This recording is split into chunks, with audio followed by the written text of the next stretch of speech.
Hello दोस्तों, स्वागत है एक बार फिर आप सभी का आपके अपने यूट्यूब चैनल पीएस क्लासेस पर। तो दोस्तों, आज के इस वीडियो लेक्चर में हम पढ़ेंगे नील बोहर का परमाणु मॉडल। दोस्तों, आपको बताते चलें कि इससे पिछले वीडियो लेक्चर में हमने आप लोगों को रदरफोर्ड का अल्फा कण प्रकीर्णन प्रयोग पढ़ाया था और साथ ही साथ रदरफोर्ड के मॉडल की जो दो कमियाँ थीं उनके बारे में आपको बताया था। तो दो कमियाँ मैंने स्टैंड आपको बताई थी। पहला, रदरफोर्ड के परमाणु मॉडल में दो कमियाँ थी। पहली जो कमी थी बच्चों वो थी परमाणु के स्पेक्ट्रम के संबंध में। क्या थी बच्चों? परमाणु के रेखीय स्पेक्ट्रम के संबंध में। और दूसरी कमी तो बच्चों थी परमाणु के स्थायित्व के संबंध में। यानी कहने का मतलब मेरा बच्चों ये है कि रदरफोर्ड के परमाणु मॉडल में दो कमियां थी। पहले थी बच्चों परमाणु के रेखीय स्पेक्ट्रम के संबंध में और दूसरी कमी थी बच्चों परमाणु के स्थायित्व के संबंध में। ठीक है, तो रदरफोर्ड के परमाणु मॉडल की इन दो कमियों को नील बोहर ने, ठीक है, नील बोहर ने, ठीक है, मैक्स प्लैंक के क्वांटम सिद्धांत के अनुसार, ठीक है, मैक्स प्लैंक के क्वांटम सिद्धांत के आधार पर इन दोनों कमियों को दूर किया। ठीक है, और जिसके आधार पर उन्होंने सन 1913 में अपना एक नया मॉडल प्रस्तुत किया जिसे हम नील बोहर का परमाणु मॉडल कहते हैं। दोस्तों, आपको बताता चलता हूँ कि ये जो क्वेश्चन आपको मैं आज कराने जा रहा हूँ, ठीक है, ये आपके बोर्ड एग्जाम के दृष्टि से एक बहुत ही वेरी मोस्ट इंपॉर्टेंट सवाल माना जाता है और आपसे ये लॉन्ग क्वेश्चन ग्रुप में बच्चों 5 नंबर में पूछा जाता है। थोड़ा छोटा सा ही क्वेश्चन है, ज़्यादा लॉन्ग क्वेश्चन नहीं है। इसकी केवल बोहर की जो परिकल्पना है बच्चों, इसके इस मॉडल की 3 परिकल्पनाएं हैं बच्चों। कितनी परिकल्पना बच्चों? 3। यानी नील बोहर ने अपने इस परमाणु मॉडल को समझाने के लिए 3 परिकल्पनाएं दी हैं, उन्हीं को हमें स्टडी करना होता है। तो चलिए शुरू करते हैं वीडियो लेक्चर को और समझते हैं नील बोहर का परमाणु मॉडल। नेक्स्ट एंड, जैसा कि हम लोग जानते हैं कि किसी एटम के सेंटर में क्या होता है? नाभिक होता है और नाभिक में क्या होते हैं बच्चे? न्यूट्रॉन और प्रोटॉन्स होते हैं। न्यूट्रॉन पर तो कोई चार्ज होता नहीं है, प्रोटॉन पर चार्ज होता है। ठीक है, तो प्रोटॉन का चार्ज होता है वही नाभिक पर रहता है।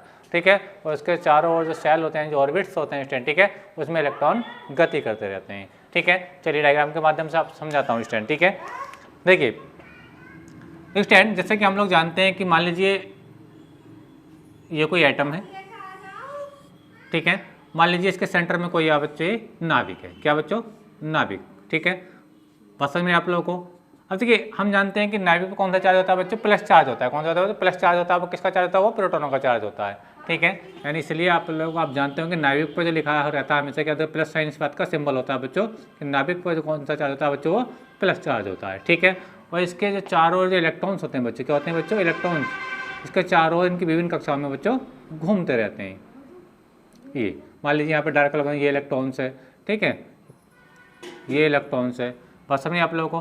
तो स्टैंड, नील बोहर ने पहली परिकल्पना ये बताई कि किसी नाभिक के चारों ओर जो इलेक्ट्रॉन्स होते हैं, इलेक्ट्रॉन्स केवल उन्हीं कक्षाओं में गति करते हैं जिनमें उनका कोणीय संवेग,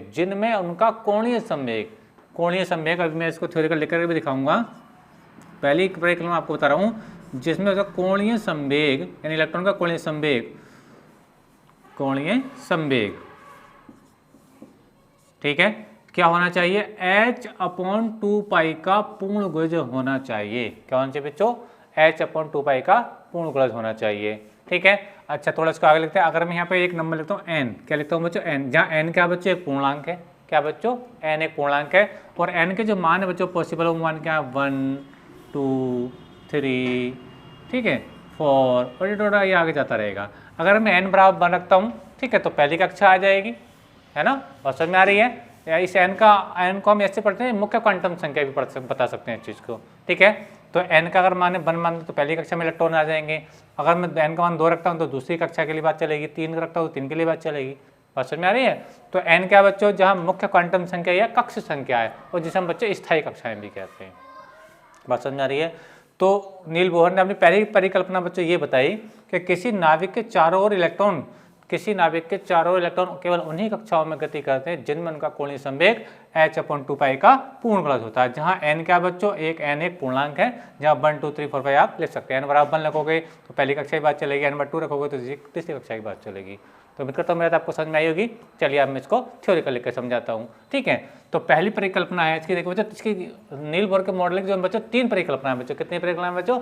3 परिकल्पना है। तो पहली परिकल्पना जो ये है वो ये देखो मैं लिख रहा हूँ नंबर 1। ठीक है, नाभिक के चारों ओर इलेक्ट्रॉन केवल उन्हीं कक्षाओं में गति करते हैं जिन या घूम सकते हैं जिनमें उनका कोणीय संवेग h/2π का पूर्ण गुणज होता है। ठीक है, चलिए मैं लिखता हूँ। लेकिन नाभिक के चारों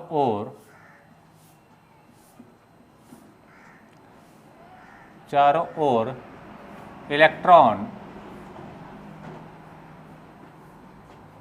केवल उन्हीं कक्षाओं में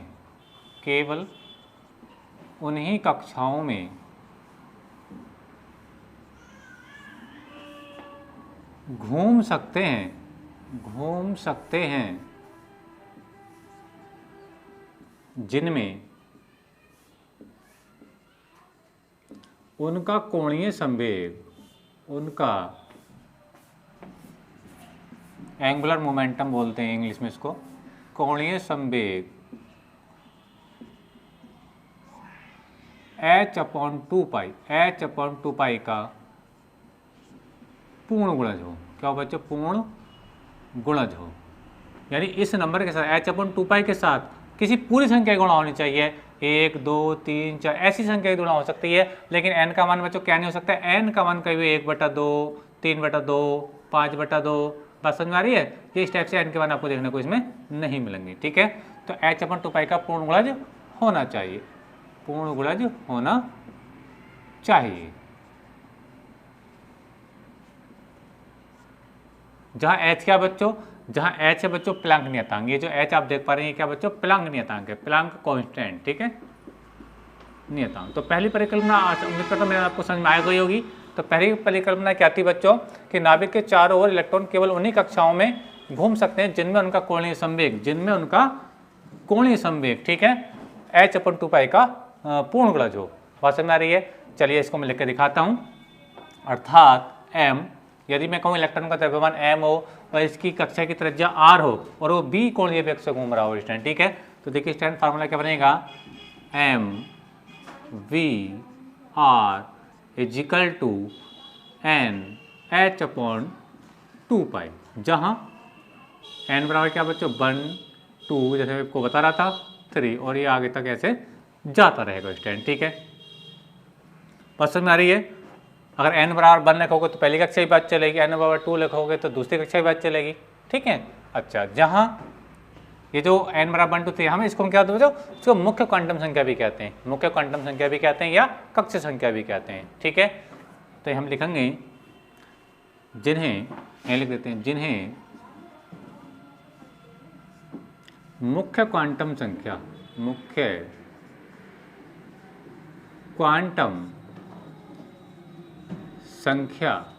या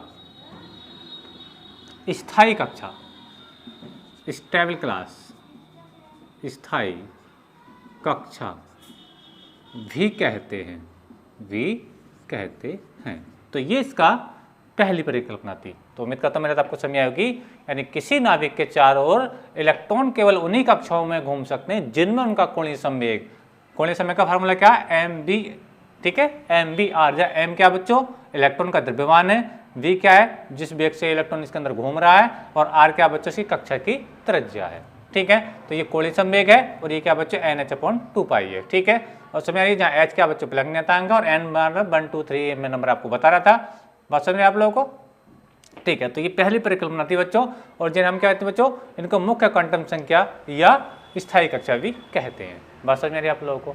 ठीक है, अच्छा, अब बात करते हैं देखिए परिकल्पना नंबर 2 की। परिकल्पना नंबर 2 थी बच्चों ये कि स्थायी कक्षाओं में घूमते हुए इलेक्ट्रॉन। चलिए मैं इसको दोबारा रख करके समझा रहा हूँ आपको। दूसरी परिकल्पना बच्चों ये थी कि स्थायी कक्षाओं में घूमते हुए इलेक्ट्रॉन, ठीक है, ऊर्जा का उत्सर्जन नहीं करते, जबकि रदरफोर्ड ने इस चीज़ को बताया था कि इसकी विभिन्न कक्षाओं में घूमते हुए इलेक्ट्रॉन ऊर्जा का उत्सर्जन करते रहते हैं, जो कि उसकी गलत थ्योरी थी स्टूडेंट। ठीक है, तो चलिए हम पढ़ते हैं। आप देखिए दूसरी परिकल्पना क्या है, देखिए मान लीजिए फिर से बता रहा हूँ, ये फिर से वही न्यूक्लियस है और इसके बहुत सारे सेल्स हैं जिसके अंदर इलेक्ट्रॉन्स होंगे। ठीक है, मतलब तो मेरा आपको समझ में आएगी। तो ये तो न्यूक्लियस हो गया, पॉजिटिव चार्ज रहेगा इसके पास। ठीक है, और इसके अंदर मान लीजिए क्या बच्चों? इलेक्ट्रॉन्स है। क्या है बच्चों? इलेक्ट्रॉन्स है।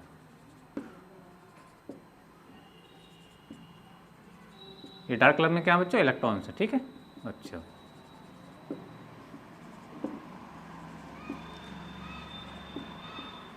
वैसे तो पहली कक्षा में 2 इलेक्ट्रॉन होते हैं, दूसरी में 8 होते हैं, लेकिन मैं समझाने के लिए बता रहा हूँ, मैं इसको एग्जैक्ट वैल्यू नहीं कर रहा हूँ, है ना, एग्जैक्ट वैल्यू नहीं बता रहा हूँ। ठीक है, तो दूसरी परिकल्पना बच्चों ये थी कि जब नाभिक के अंदर जब नाभिक के चारों इलेक्ट्रॉन घूमते हैं, चारों इलेक्ट्रॉन कक्षाओं में घूमते हैं बच्चों, ठीक है, तो वो ऊर्जा का उत्सर्जन नहीं करते, ऊर्जा का उत्सर्जन नहीं करते। जब ऊर्जा का उत्सर्जन नहीं करते तो उनकी एनर्जी भी कम नहीं होती, उनकी एनर्जी भी कम नहीं होती, और जब एनर्जी कम नहीं होती तो लगातार क्या करते हैं बच्चों, वो इस प्रकार से वृत्ताकार पथ पर घूमते रहते हैं। लेकिन रदरफोर्ड का मानना क्या था? रदरफोर्ड का मानना ये था कि नाभिक के चारों ओर जब इलेक्ट्रॉन घूमते हैं तो वो अपनी ऊर्जा खर्च करते रहते हैं। क्या करते रहते हैं बच्चों? खर्च करते हैं। वो ऊर्जा क्या होती है बच्चों? ये हमने आपको पढ़ा है विद्युत चुम्बकीय तरंग वाला जो चैप्टर है आपका फर्स्ट फिजिक्स का, यानी इलेक्ट्रॉन पर होता है चार्ज, यानी इलेक्ट्रॉन होता है आवेशित कण, और जब आवेशित कण जब वृत्तीय गति करता है, ठीक है, तो स्थिर गति विज्ञान के अनुसार, ठीक है, वो ऊर्जा विद्युत चुम्बकीय तरंग के रूप में उत्सर्जित करता है। यानी सीधा सीधा कहने का मतलब ये है कि जब कोई आवेशित कण वृत्तीय गति करता है स्टैंड, ठीक है, तो वो अपनी ऊर्जा विद्युत चुम्बकीय तरंगों के रूप में उत्सर्जित करता है। और भी लगातार इलेक्ट्रॉन अपनी ऊर्जा को बाहर रिमूव कर रहे हैं एटम से, बस समझिए आप लोगों को, तो इनकी एनर्जी लगातार कम होती चली जाएगी। और जब इलेक्ट्रॉन की एनर्जी लगातार कम होगी तो ऐसी स्थिति आ जाएगी अंत में, जैसे मान लो कोई इलेक्ट्रॉन यहाँ घूम रहा है, तो इसके पास प्रॉपर एनर्जी है, तो मान लो इलेक्ट्रॉन यहाँ घूम रहा है, ठीक है, अभी घूमते एनर्जी कम होगी तो जैसी बात है कि इसकी तरह छोटी होती चली जाएगी, और एक स्थिति बच्चों ऐसी आएगी अंत में क्या हो जाएगा, इलेक्ट्रॉन नाभिक में जाना चाहिए। बस समझ में आ रही है? यानी कहने का मतलब ये है कि मान लीजिए इलेक्ट्रॉन की बात कर रहा हूँ मैं, ठीक है, इसका मतलब काफ़ी एनर्जी है, और ये नाभिक है, अब इसके चारों ओर घूम रहा है, इस टाइप से घूम रहा है। अब ये लगातार जब घूम रहा है तो अपनी ऊर्जा का भी उत्सर्जन कर रहा है। यानी ऊर्जा किसके रूप में निकलती है? विद्युत चुम्बकीय तरंगों के रूप में निकल रही है, रदरफोर्ड के अनुसार बता रहा हूँ, ठीक है। और एक स्थिति ऐसी आ जाएगी बच्चों, घूमते घूमते इसकी जो त्रिज्या है, ठीक है, इसकी जो त्रिज्या है वो लगातार कम होती चली जाएगी, और लगातार कम होने का मतलब है कि एक स्थिति ऐसी आएगी बच्चों कि इलेक्ट्रॉन नाभिक के अंदर जाना चाहिए, और जबकि इलेक्ट्रॉन नाभिक के अंदर जाता नहीं है। तो ये परिकल्पना जो थ्योरी थी, रदरफोर्ड की थ्योरी थी कि नाभिक के चारों विभिन्न कक्षाओं में इलेक्ट्रॉन घूमते हैं तो ऊर्जा का लगातार उत्सर्जन करते रहते हैं, ठीक है, जो कि गलत थ्योरी थी। तो नील बोहर ने ये बताया कि नाभिक के चारों ओर इलेक्ट्रॉन, बात समझ में आ रही है, जिन कक्षाओं में घूमते हैं उनको स्थायी कक्षाएं कहते हैं, और स्थायी कक्षाओं में घूमता हुआ इलेक्ट्रॉन ऊर्जा का उत्सर्जन नहीं करता है। जब ऊर्जा का उत्सर्जन करेगा नहीं तो लगातार कंटिन्यूसली इन्फिनिटी टाइम लो, और ये अपनी कक्षाओं में घूमता रहेगा, ठीक है। तो दूसरी परिकल्पना इनकी ये थी, ठीक है, जबकि रदरफोर्ड की थ्योरी ये थी कि इलेक्ट्रॉन घूमते हुए अपनी ऊर्जा का उत्सर्जन करेंगे। अब ऊर्जा का उत्सर्जन करेंगे जाहिर सी बात है वो एनर्जी लगातार इतनी कम होगी, और अंत में इलेक्ट्रॉन कहाँ जाएगा? नाभिक के अंदर आ जाएगा, और कभी इलेक्ट्रॉन नाभिक के अंदर नहीं आता है, ठीक है। और समझिए आप लोगों को, चल लिख के समझाता हूँ इसको। तो दूसरी बात जो थी कि इनका कहना था, दूसरी जो परिकल्पना वो ये था कि स्थायी कक्षाओं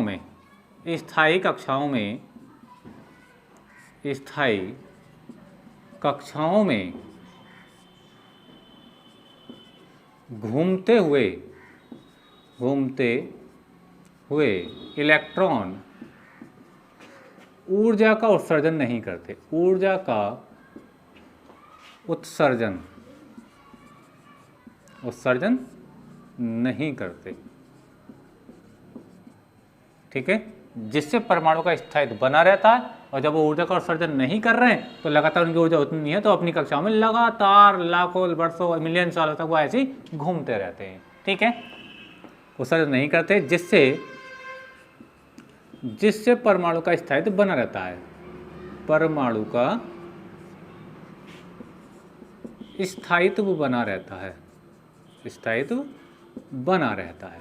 तो ये बच्चों की दूसरी परिकल्पना थी, ठीक है। तो पहली परिकल्पना मैंने आपको बताई कि नाभिक के चारों इलेक्ट्रॉन केवल उन्हीं कक्षाओं में घूम सकते हैं जिनमें उनका कोणीय संवेग का फार्मूला है mvr, ठीक है, स्टैंड h/2π का क्या हो? पूर्ण गुणा जो, यानी इस नंबर के साथ, ठीक है, n का मान हो जो गुणा होनी चाहिए, किसी पूरी संख्या से गुणा होनी चाहिए, 1/2, यानी n का मान क्या नहीं हो सकता, यहाँ लिख के दिखा देता हूँ, n का मान इस केस में बच्चों 1/2 नहीं हो सकता, ठीक है, 3/2 नहीं हो सकता, या 5/7 नहीं हो सकता, ऐसा n का मान पॉसिबल नहीं है, ठीक है। यानी यहाँ पे n का जो मान आना चाहिए कि कोई ना कोई पूरा नंबर आए, 1 2 3 4 इस टाइप से आ सकता है, जिसे हम मुख्य क्वांटम संख्या या स्थायी कक्षा भी कहते हैं, ठीक है। दूसरी परिकल्पना बच्चों ये थी कि स्थायी कक्षाओं में घूमते हुए इलेक्ट्रॉन ऊर्जा का उत्सर्जन नहीं करते हैं, जिससे परमाणु का स्थायी बना रहता है, और ये इनफाइनाइट टाइम तक ऐसे ही लगातार इलेक्ट्रॉन अपनी कक्षाओं में गति करते रहते हैं, ठीक है।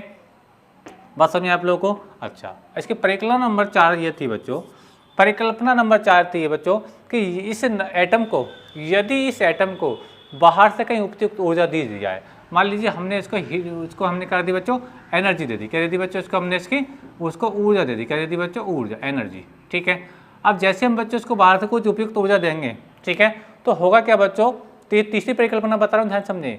जब परमाणु को बाहर से उपयुक्त ऊर्जा प्राप्त होती है, ठीक है, तो इसका कोई इलेक्ट्रॉन, मान लीजिए जैसे मैं इसका एग्जाम्पल ले लेता हूँ मैं एक, तो इसका कोई इलेक्ट्रॉन, ठीक है, अपने निम्नतम ऊर्जा वाली कक्षा को छोड़कर किसी उच्चतम ऊर्जा वाली कक्षा में पहुंच जा, मतलब यहाँ पर पहुंच गया वो इलेक्ट्रॉन, यहाँ का इलेक्ट्रॉन कहाँ गया बच्चों, वो यहाँ पर आ गया। कब होगा, जब हम इसको एनर्जी देंगे, ठीक है।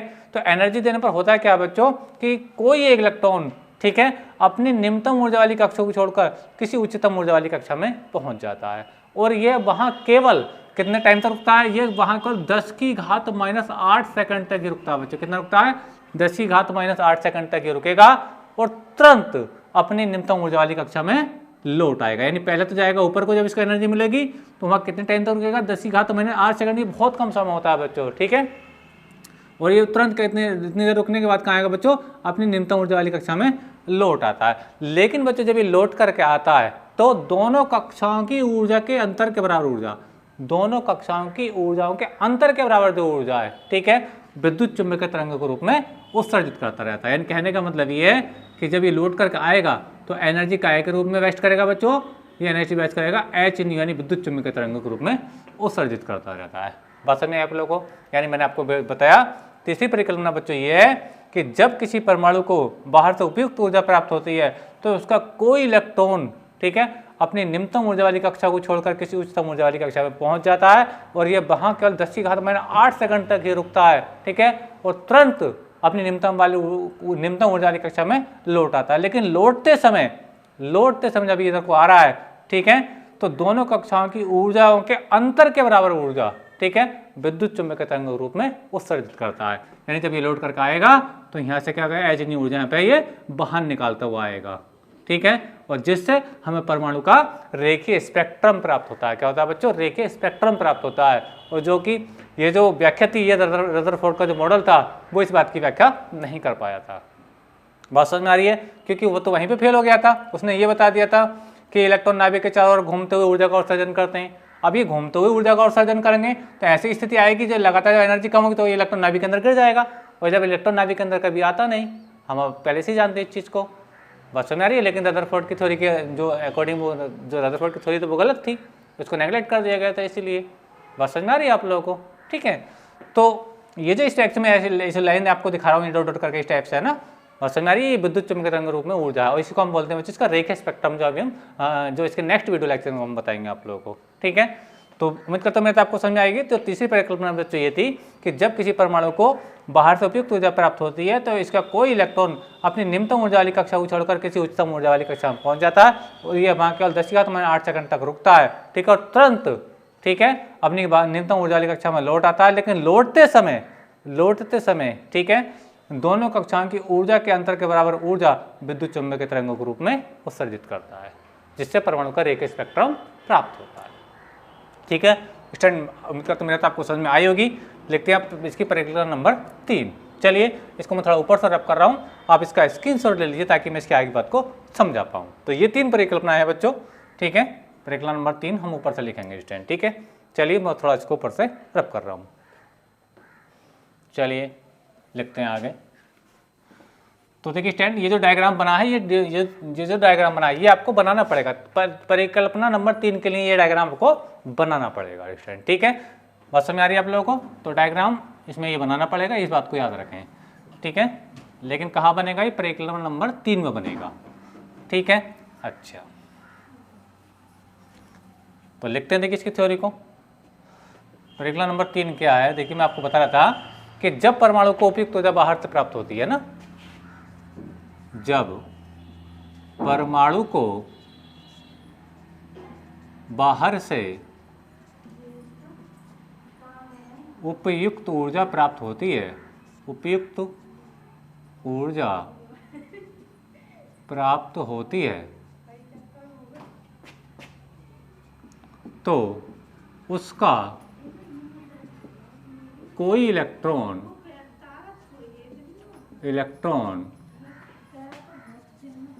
अपनी निम्नतम ऊर्जा वाली कक्षा को छोड़कर कक्षा को छोड़कर किसी उच्चतम ऊर्जा वाली कक्षा में पहुंच जाता है और यह वहां केवल 10⁻⁸ सेकंड तक ही ठहर पाता है और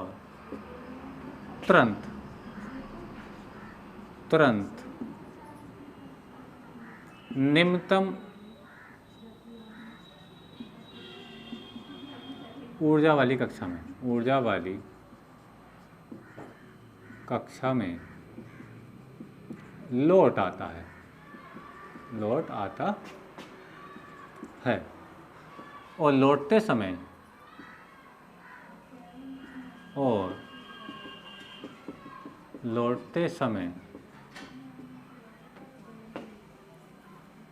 दोनों कक्षाओं के अंतर के बराबर ऊर्जा विद्युत चुम्बकीय तरंगों, मैं ऐसे लिख देता हूँ शॉर्ट में, विद्युत चुम्बकीय तरंगों के रूप में, h न्यू के रूप में ना, क्योंकि h क्या फोटोन, बात समझ में आ रही है। और फोटोन मतलब प्रकाश क्या रूप में चलता है, फोटोन के रूप में चलता है। फोटोन की ऊर्जा h न्यू होती है और प्रकाश क्या विद्युत चुम्बकीय तरंग है। ठीक है, बात वही है, h न्यू के रूप में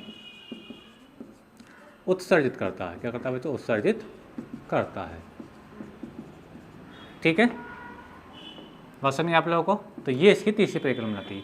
अगर मैं ये कहूँ इसकी उच्चतम कक्षा में ऊर्जा E2 हो, उच्चतम कक्षा में ऊर्जा कितनी हो? E2 हो, और निम्नतम कक्षा में ऊर्जा क्या हो बच्चों? इसकी E1 हो। ठीक है, तो लिखेंगे, देखिए, यदि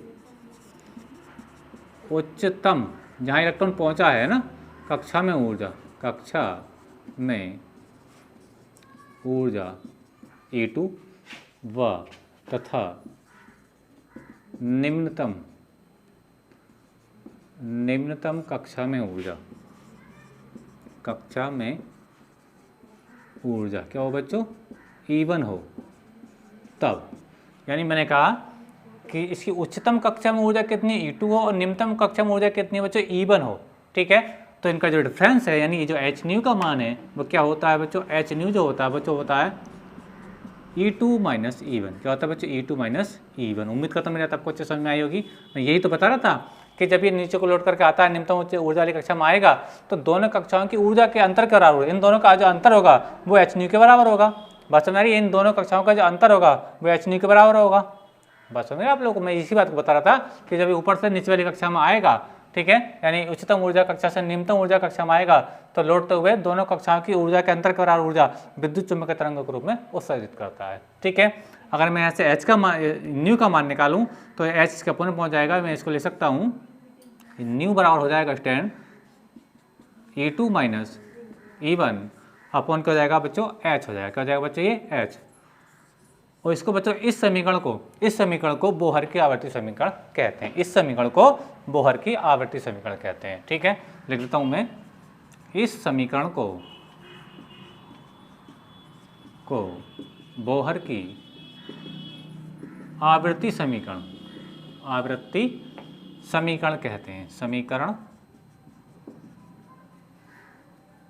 कहते हैं। तो स्टूडेंट ये 3 परिकल्पनाएं हैं जो आपको बोर्ड एग्जाम में बच्चों पूछी जाती हैं स्टूडेंट। ठीक है, उम्मीद करता हूँ मेरी बात आपको अच्छे समझ में आ गई होगी स्टूडेंट। ठीक है, तो देखिए स्टूडेंट एक बार फिर से रिवाइज करा रहा हूँ मैं टॉपिक को। टॉपिक ये था बच्चों कि नील बोहर ने सन 1913 में रदरफोर्ड के परमाणु मॉडल की दोनों कमियों को दूर करते हुए, ठीक है, कमी जो दूर की थी बच्चों मैक्स प्लैंक के क्वांटम सिद्धांत के आधार पर दूर करी थी। ठीक है, तो अपना एक नया मॉडल पेश किया था जिसे नील बोहर का परमाणु मॉडल कहते हैं। इसके लिए उन्होंने 3 परिकल्पनाएं दी।